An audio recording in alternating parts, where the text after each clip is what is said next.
has happened since the member for New England proposed this motion to the House. We now know that the party that the member may or may not be a member of, the Nationals, has rejected net zero.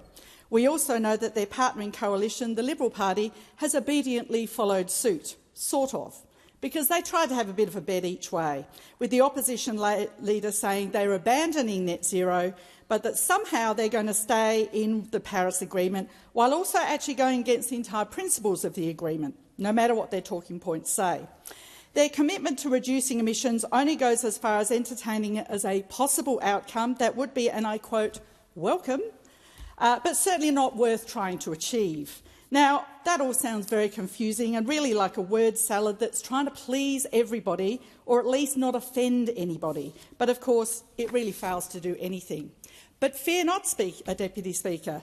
It must be a real policy because they've also released a glossy leaflet. It's full of dot points of lovely motherhood statements that sound great but have net zero detail on how they intend to achieve them.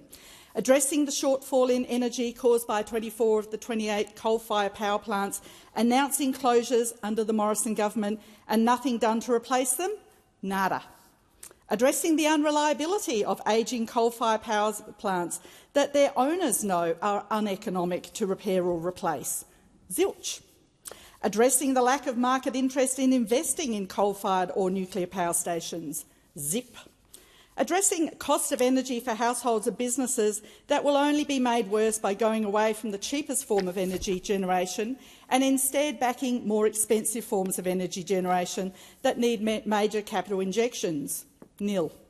And bizarrely, this reminded me of the TV series South Park. Now stay with me, and I'll give you a brief synopsis to explain. It's an episode called The Underpants Gnomes.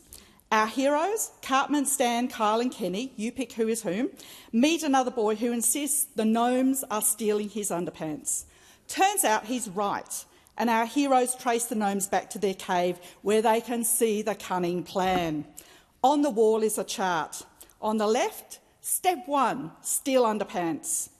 On the right, step 3, profit. And in the middle, step 2, a large question mark. And that's pretty much the Coalition's energy plan in 3 easy steps. Step 1, get rid of net zero. Tick. Step 3, possibility of welcome outcomes.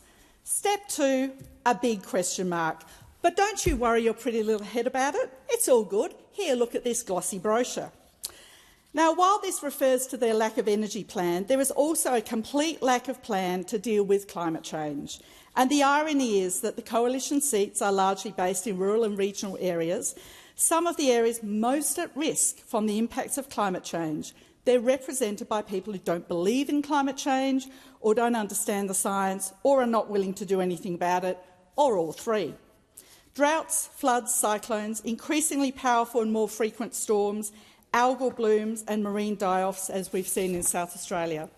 These affect us all, but they particularly affect farmers, aquaculture, commercial fishing, tourism, all based largely in the regions, and the flow-on effects affect the towns and regional communities that support them. So for those opposite who say they understand the science of climate change, what are they going to say to their communities about their lack of action on climate change? Because a lack of a target, a lack of a plan, shows you don't care. It isn't a priority. And to say if it does happen, it would be welcome, is an insulting crumb thrown from the table to keep the supplicants quiet. To those who say they care about the cost of electricity, what are they going to say to households, the businesses and the industries in their electorates about a credible way to replace the energy generation that left the system under their watch or announced its imminent closure under their watch? And when the evidence is there that coal and gas are an expensive form of generation and nuclear, the most expensive for a country like Australia, how can they seriously look at the renewables transformation already well underway and say they want to stop progress? Will they look in the eyes of the next generation, our children, our grandchildren, and show them a glossy brochure with no substance, no plans, no targets, only the meaningless word welcome? How insulting.